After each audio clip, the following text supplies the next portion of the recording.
Bismillahirrahmanirrahim. Alhamdulillahilladzi samma nafsahu bil wahhab yu'ti 'abdahu la li'iwadi wa la thawab. Ashhadu an la ilaha illallah wahdahu la syarika lahu at-tawwab. Wa ashhadu anna sayyidana Muhammadan abduhu wa rasuluhu al-awwab. Allahumma salli wa sallim wa barik ala sayyidina wa maulana Muhammad an-natiqi bil haqqi was shawab wa ala alihi wa ashabihi wa dhurriyyatihi wa atba'ihi ila yaumil hisab. Amma ba'du. Al-mukarramun wal muhtaramun, ma'asyiral habaib wal ulama, para muhibbin, hadirin hadirat rahimakumullah.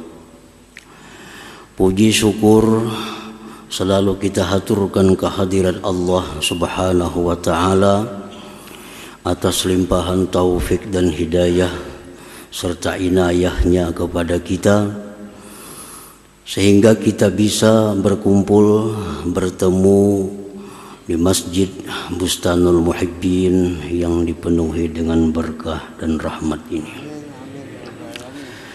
Salawat dan salam atas junjungan kita Nabi besar Muhammad sallallahu alaihi wasallam dan seluruh keluarga, para sahabat, zurriyat dan pengikut beliau sampai hari kiamat nantinya. Amin ya rabbal alamin. Para muhibbin rahimakumullah, as-sabi'a asyar min asma'illah al-husna al-wahhab. Yang ke-17 dari asma'ul husna, yaitu al-wahhab. Di dalam Al-Quranul Karim ada beberapa disebut nama Allah Al-Wahhab ini. Di antaranya firman Allah Ta'ala, a'udzubillahi minasyaitonir rajim, wa hab lana min ladunka rahmah innaka antal wahhab. Artinya, dan berikan kepada kami dari sisi engkau rahmat, sesungguhnya engkau itu adalah maha pemberi. Jadi rahmat Al-Wahhab itu secara ringkas diartikan dengan maha pemberi, Al-Wahhab. Al-Wahhab huwallazi yu'ti kulla muhtajin ma yahtaju ilaihi la li'iwadin wa la ligharadin ajilin wa la ajil. Al-Wahhab itu artinya adalah yang memberi tiap-tiap orang yang berhajat akan sesuatu yang dia hajatkan kepadanya. Dia beri seseorang yang berhajat bukan untuk diganti.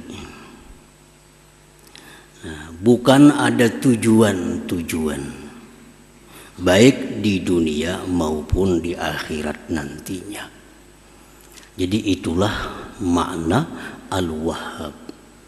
Allah memberikan kita sesuatu yang kita perlukan, dan Allah memberikan itu tanpa mengharapkan sedikit pun dari kita, baik itu balasan di dunia maupun di akhirat. Jadi semata-mata Allah memberi tanpa ada balasan apa-apa.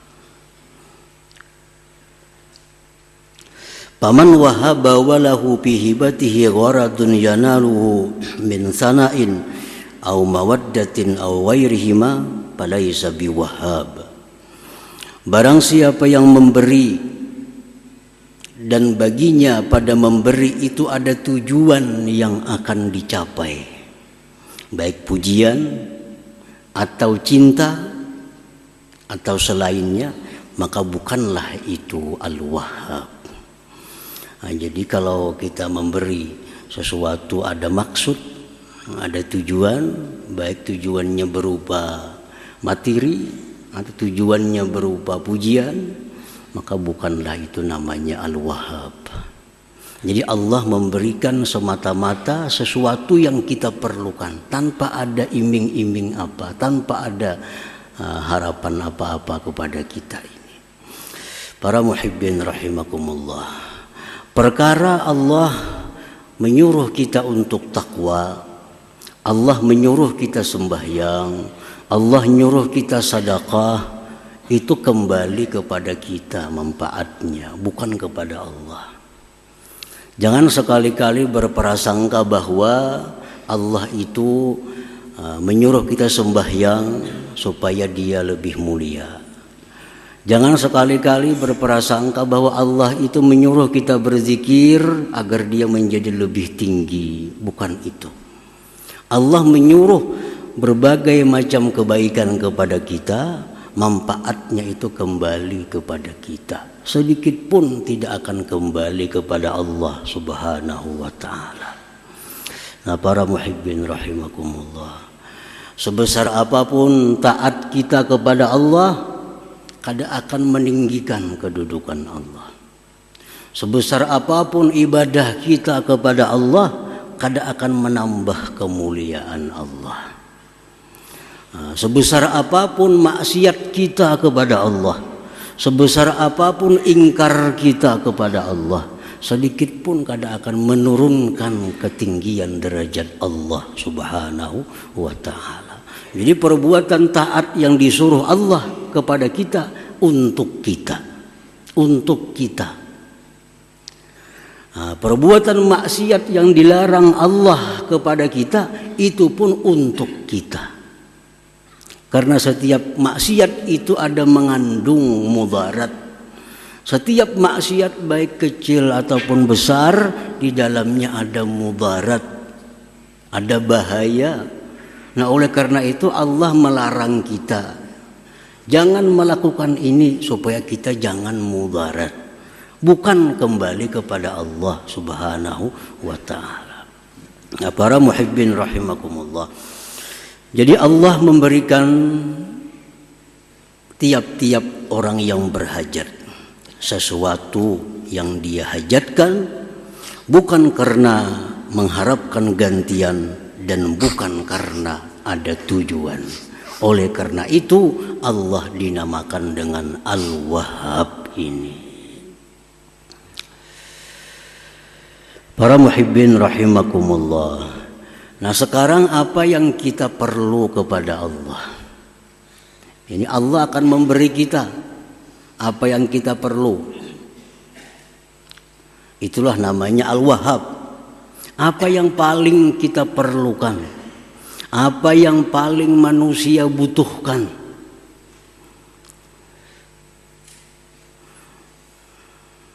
Allah mengajarkan dalam doa pada kitab sucinya Al-Quran, wahab lana min ladunka rahmah innaka antal wahhab. Berikanlah kepada kami dari sisi engkau itu rahmat, bahwa engkau sungguh maha pemberi. Jadi yang paling kita butuhkan, yang paling kita perlukan adalah rahmat Allah Subhanahu wa ta'ala. Nah, apa itu pengertian rahmat secara lengkap? Rahmat itu biasa ringkas disebut kasih sayang. Nah, pengertian rahmat itu secara lengkap oleh ulama dijelaskan bahwa yang namanya rahmat itu mencakup 6 perkara. Jadi bila kita minta, ya Allah berikan hamba rahmat, berarti ada 6 yang kita minta. Apabila Allah memberikan kepada kita rahmat, berarti salah satu di antara 6 ini yang dia berikan kepada kita. Nah, pertama yang disebut rahmat itu husulul iman wat tauhid wal ma'rifah bil qalbi. Hasilnya iman, tauhid, makrifat di dalam hati. Itu rahmat. Kita nih bisa beriman kepada Allah, itu dapat rahmat Allah. Kita bisa mentauhidkan Allah, itu kita dapat rahmat Allah. Kita bisa mengenal Allah, nama-namanya, mengenal sifat-sifatnya, berarti kita dapat rahmat Allah. Nah, pertama itu hasilnya keimanan, tauhid, makrifat di dalam hati. Nah, itulah bagian pertama dari rahmat. Yang kedua, husulu nurit ta'at wal ibadah fil jawari. Hasilnya cahaya taat dan ibadat pada anggota tubuh. Kita menuntut ilmu sekarang ini, berarti kita dapat rahmat. Berarti kita dapat rahmat. Kita membaca Al-Quran, berarti saat itu kita dapat rahmat. Kita sembahyang, kita baca salawat. Nah, saat itu kita dapat rahmat Allah Subhanahu wa ta'ala. Nah, bagian yang kedua dari rahmat itu adalah hasilnya taat ibadah di anggota tubuh kita. Nah, itu rahmat juga ngarannya. Kita kawa sembahyang, berarti kita dapat rahmat. Jakanya kita kada dapat rahmat, kita kada kawa sembahyang. Jakanya kita kada dapat rahmat, kita kada kawa berkumpul di sini. Jakanya kita kada dapat rahmat, kita kada kawa baca Al-Quran. Karena dapat rahmat itulah kita bisa sembahyang, kita kawa nuntut ilmu, dapat rahmat. Yang kedua, yang ketiga, husulu suhulati asbabil ma'isyah minal amni was-sihhati wal kifayah. Yang namanya rahmat itu hasilnya kemudahan, sebab-sebab kehidupan, keamanan, kesehatan dan kecukupan. Nah, itu rahmat. Kita nih aman. Kada ada perkelahian, kada ada permusuhan, kada ada peperangan. Berarti kampung itu kampung yang dapat rahmat. Kita sehat, kita cukup dalam kehidupan, itu berarti dapat rahmat Allah. Yang keempat, husulu suhulati sakaratil maut. Hasilnya kemudahan waktu sakaratul maut. Kita dapat kemudahan sewaktu menghadap Israel. Israel itu pasti datang kepada kita. Kita pasti bertamu lawan Israel. Ada yang sulit, ada yang mudah. Nah, kalau kita mati dalam keadaan mudah, berarti dapat rahmat kita. Dapat rahmat. Nah, yang kelima, husulu suhulatis su'al fil qabar. Hasilnya kemudahan menjawab munkar nakir di kubur. Marabbuka jar munkar nakir. Mudah menjawab, Allahu Rabbi. Wa man nabiyyuka, siapa nabi engkau? Muhammadun nabi. Mudah. Nah, kemudahan menjawab munkar nakir itu rahmat Allah. Rahmat Allah. Yang keenam, husulu suhulatil hisab wa liqa'illahi ta'ala fil jannah. Mudahnya kita menghadapi hari kiamat dan bertemu Allah di dalam surga. Nah, itu rahmat Allah Subhanahu wa ta'ala. Nah, para muhibbin rahimakumullah. Jadi bila kita berdoa lawan Allah, Allahumma rahamni, misalnya, ya Allah berikan aku rahmat, berarti kita minta yang 6 tadi. Nah, berarti kita minta yang 6 itu. Kita minta iman, tauhid, ma'rifat. Kita minta bisa untuk ibadah, taat kepada Allah. Kita minta keamanan, kesehatan, kecukupan. Kita minta mudah menghadap sakaratul maut. kita minta mudah jawab munkar nakir, kita minta kemudahan pada hari kiamat dan bertemu Allah Subhanahu wa taala. Jadi satu kalimat rahmat itu mencakup itu. Nah, jadi Allah Subhanahu wa taala yang bernama Al-Wahhab, Allah berikan rahmat itu kepada kita tanpa ada minta imbalan sedikit jua pun, tanpa ada untingan, tanpa ada tujuan apapun, semata-mata anugerah dari Allah Subhanahu wa taala. Al-Wahhab. Para muhibbin rahimakumullah, kita dapat anak ini belum tentu rahmat. Anak yang namanya rahmat itu anak yang takwa kepada Allah, anak saleh.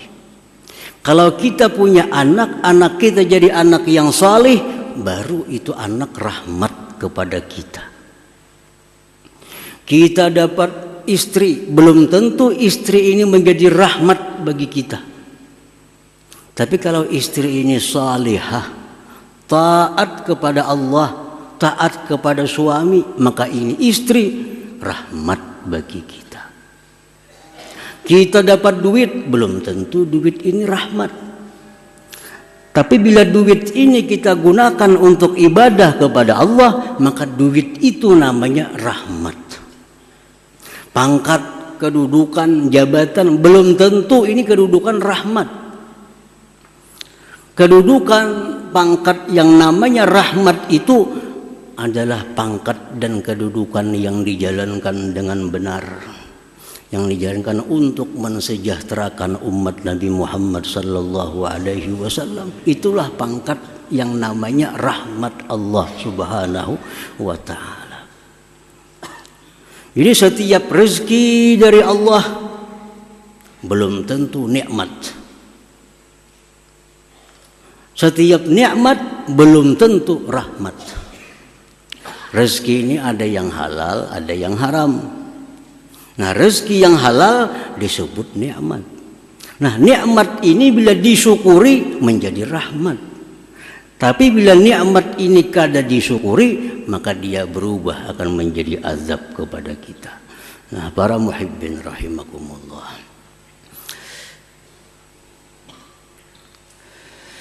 al-asya'u allati tajribu rahmatallah ta'ala. Ini sesuatu yang membawa, yang menarik rahmat Allah.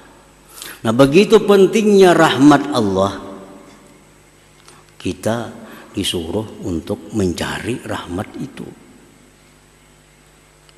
Di mana kita mencari rahmat Allah? Nah, di mana andaknya rahmat Allah itu? Pertama, kalau kita hendak dapat rahmat Allah itu, satu, doa. Nah, berdoa. Dan doanya pun diajarkan oleh Allah. Doanya pun diajarkan oleh Rasulullah. Rabbana la tuzigh qulubana ba'da idh hadaitana wa hab lana min ladunka rahmatan innaka antal wahhab. Nah, baca aja doa itu.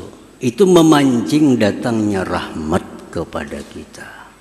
Dan rahmat ini kada diberikan Allah kepada semua orang. Rahmat ini hanya diberikan Allah kepada orang-orang yang Dia cintai. Orang kafir kada diberi Allah rahmat. Dan kita kada boleh memintakan orang kafir agar dapat rahmat. Kada boleh. Ada orang kafir, mudahan hanya diberi rahmat, kita nang berdosa. Doa untuk orang kafir itu hanya satu. Ya Allah, berikan dia hidayah kepada jalan yang benar. Allahumma hdih ila siratil mustaqim. Kita melihat orang kafir, melihat orang musyrik, doakan agar mereka dapat hidayah, petunjuk dari Allah. Jangan didoakan dapat rahmat. Karena rahmat itu Allah kadang akan memberi kepada orang kafir. Rahmat hanya diberi kepada orang-orang yang dicintai oleh Allah Subhanahu wa ta'ala. Satu doa tadi. Nah, biasakan berdoa minta rahmat. Bisa dengan doa tadi, atau Allahumma arhamni, ya Allah berikan aku rahmat. Irhamni itu artinya berikan aku rahmat. Wa minha hudhuru majlisi ilmin wa dzikrin, dan sebagiannya lagi untuk mendatangkan rahmat itu menghadiri majlis zikir, majlis ilmu. Kita berkumpul. Nah, berkumpul berzikir kepada Allah itu mendatangkan rahmat. Baik zikirnya berupa menyebut lafzul jalalah atau zikirnya itu membahas tentang hukum-hukum Allah. Kita dudukan bertiga, berempat, 10, 20 orang, kita berzikir. Baik zikir salawat, Quran, atau kita membaca kitab-kitab yang membahas tentang halal haram. Nah itu datang rahmat Allah kepada kita, turun rahmat Allah kepada kita. Rasulullah SAW bersabda, la yaq'udu qaumun yazkuruna Allah azza wa jalla illa haffathumul malaikah wa ghashiyatuhumur rahmah wa unzilat alaihimus sakinah wa zakarahumullah fi man indah, rawahu Muslim. Tidak duduk sekelompok orang berzikir kepada Allah, melainkan meliputi akan mereka itu oleh malaikat. Nah, malaikat ini bertumpang-tumpang sampai ke atas langit. Ini malaikat melindungi orang nang zikir kepada Allah nih, bertumpang berlapis-lapis sampai ke atas langit. Wa ghasyiyatuhumur rahmah, dan meliputi akan mereka itu orang yang berzikir rahmat Allah. Nah, orang ini diliputi oleh rahmat Allah dan diturunkan atas mereka ketenteraman, dan mereka disebut-sebut Allah di sisi para malaikatnya. Jadi hadir ke majelis ilmu, hadir ke majelis ta'lim, itu adalah menarik rahmat Allah. Nah, yang ketiga, ziaratus salihin, ziarah kepada orang saleh. Ziarah bailang, baik yang diilang ini masih hidup atau yang diilang ini sudah dikubur. Kita ke kubur orang saleh, kita bailang ke rumah orang saleh, kita bertemu mereka, itu kita dapat rahmat Allah Subhanahu wa ta'ala. Walaupun kita diam, tak ada bepandir apa-apa, duduk, nah sudah dapat rahmat Allah. Nah, Imam Sufyan ibnu Uyainah mengatakan, inda dzikris salihin tanzilur rahmah. Ketika kita menyebut nama orang saleh, kita dapat turun rahmat Allah Subhanahu wa ta'ala. Nah, kita sebut nama Nabi misalnya, nah, kita sebut nama-nama sahabat, kita sebut nama-nama para imam, nah, kita sebut nama-nama para aulia, kita dituruni oleh rahmat Allah Subhanahu wa ta'ala.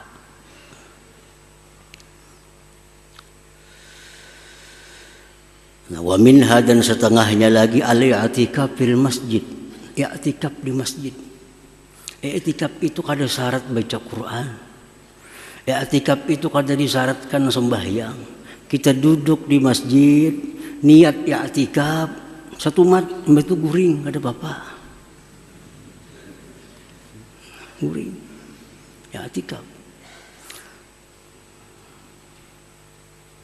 Rasulullah SAW bersabda, man tawadda'a fi baitihi fa ahsana wudu'ahu thumma atal masjid fahuwa zairullah wa haqqul mazur ay yukrima zairah, rawahu Tabarani wa sahhaha.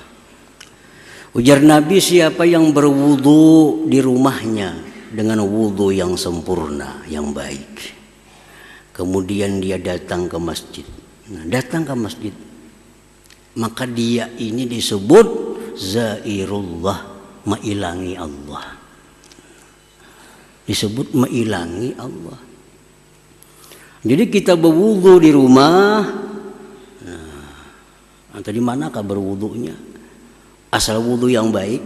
Kita datang ke masjid, kita disebut mailangi Allah, jar Nabi kita. Dan pastilah yang diilangi itu Allah, artinya ayyukrima zairah, memuliakan orang yang mailangi. Kita aja pun ada orang mailang kita muliakan dengan jamuan minuman atau sebagainya, apalagi Allah. Nah, cuma Allah menjamu para tamu-tamunya dengan rahmatnya, dengan rahmatnya. Jadi kita berkumpul di masjid ini macam-macam fadilatnya. Antara lain kita duduk di masjid ini pada hakikatnya kita mailangi Allah Subhanahu wa taala, dan wa haqqun, pasti alal mazur, yang diilangi Allah memuliakan tamunya. Jadi orang yang suka ke masjid, duduk i'tikaf, itu orang yang selalu dapat rahmat Allah Subhanahu wa taala. Wa minha qiraatul Quran, baca salawat, itu semua memancing kita untuk selalu berada dalam rahmat Allah Subhanahu wa taala. Nah, para muhibbin rahimakumullah. Al-mu'min bismillahil wahhab, orang yang beriman dengan nama Allah Al-Wahhab. Al-Wahhab adalah yang memberi tanpa ada mengharapkan imbalan apapun.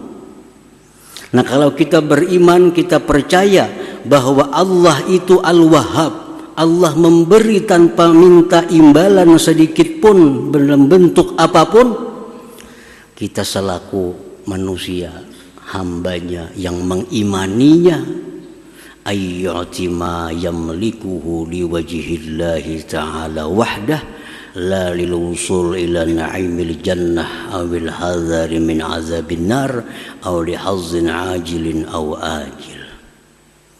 Nah, kalau kita sudah beriman kepada Al-Wahhab sebagai nama Allah, maka kita memberikan sesuatu yang kita miliki kepada orang lain semata-mata karena Allah.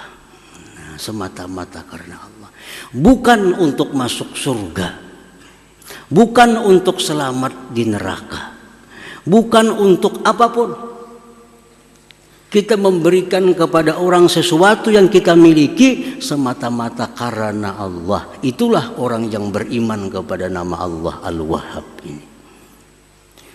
Jadi ini memberi sesuatu bukan untuk supaya selamat. Ini memberi sesuatu bukan untuk minta puji. Dia memberikan sesuatu bukan untuk masuk surga. Dia memberi sesuatu bukan untuk terhindar dari api neraka, tapi dia memberi sesuatu kepada orang karena Allah Subhanahu wa taala. Titik, ingat situ aja.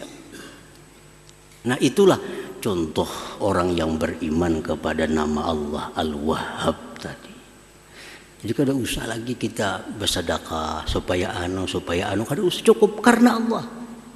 Dan apabila kita memberi sesuatu itu karena Allah, semua yang lain itu mengikuti, akan datang dengan sendirinya, walaupun kita kada mengharap, walaupun kita kada meminta. Kita memberi makan orang karena Allah, otomatis sudah Allah akan beri dia surga, akan Allah jauhkan dia dari neraka. Dia akan dapat pujian dan dicintai oleh hamba-hamba Allah, walaupun itu di luar daripada harapan kita. Tapi kalau kita memberi supaya dipuji orang, belum tentu dipuji orang. Kalau kita memberi supaya dihormati orang, belum tentu dihormati orang. Tapi kalau kita memberi karena Allah semata-mata, semua anak lain akan kita dapatkan. Nah, jadi itu buah iman daripada nama Allah Al-Wahhab. Allah Al-Wahhab memberikan kepada orang tanpa ada tujuan apapun. Nah, kita pun memberikan kepada makhluk Allah tanpa tujuan apapun selain karena Allah Subhanahu wa ta'ala.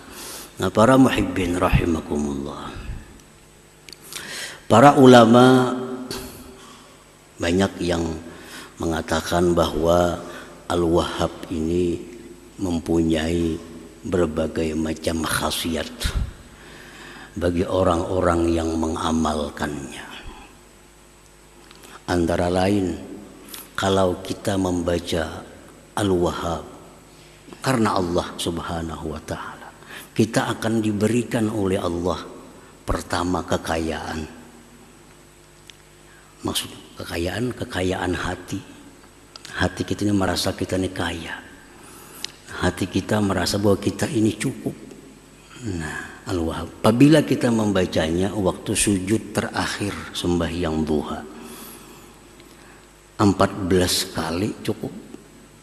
Jadi sembahyang duha 2 rakaat misalnya, sujud terakhirnya kayaknya ya Wahhab, ya Wahhab, ya Wahhab 14 kali.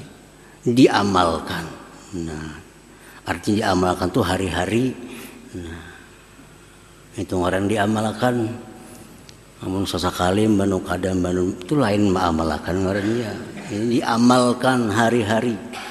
Nah, Allah akan berikan kita dengan namanya Al-Wahhab itu satu kekayaan. Setidak-tidaknya kaya hati. Nah, kaya hati. Nah, itu sudah dianggap mujarab oleh para ulama. Artinya kada saya berdua ulama yang mengatakan itu mujarab. Kalau kita sembahyang duha, sujud terakhir, Subhana Rabbiyal A'la 3 kali, nah ya Wahhab, ya Wahhab 14 kali tiap hari. Nah, kita akan diberi Allah itu. Itu antara lain daripada fadilatnya Al-Wahhab itu. Nah, kemudian lagi para ulama juga mengatakan kalau kita membaca doa ini 7 kali setiap sembahyang fardu. Rabbana la tuzigh qulubana ba'da idh hadaitana wa hab lana min ladunka rahmah innaka antal wahhab. Kita akan dijaga oleh Allah. Dijaga dari apa? Dari ikut aliran-aliran yang sesat. Sehingga sampai mati kita mengikuti aliran yang lurus, jalan yang lurus. Rabbana la tuzigh qulubana. Wahai Tuhan kami, jangan kau condrongkan hati kami. Ba'da idh hadaitana, sesudah engkau beri kami hidayah. Wa hab lana min ladunka rahmah, berikan bagi kami rahmat dari sisi engkau. Innaka antal wahhab. Baca 7 kali mbah sembahyang. Mengkada kawa kalimah waktunya barang mbah maghrib mbah subuh. Baca 7 kali supaya kita bisa selamat dari tergoda dengan aliran-aliran yang sesat. Karena aliran dalam Islam ini banyak macam-macam aliran. Ada aliran yang kada bersembahyangan, ada aliran yang macam-macam. Nah, supaya jangan tergoda hati aliran yang kada jelas, yang bukan diajarkan Rasulullah, nah amalkan ini. Rabbana la tuzigh qulubana ba'da idh hadaitana wa hab lana min ladunka rahmah innaka antal wahhab. Insyaallah kita akan dibimbing sampai akhir hayat kita berada di jalan yang diridhai oleh Allah Subhanahu wa taala. Amin ya rabbal alamin. La hadratin Nabi sallallahu alaihi wasallam al-Fatihah. Bismillahirrahmanirrahim. Ya kana na'budu wa iyyaka nasta'in.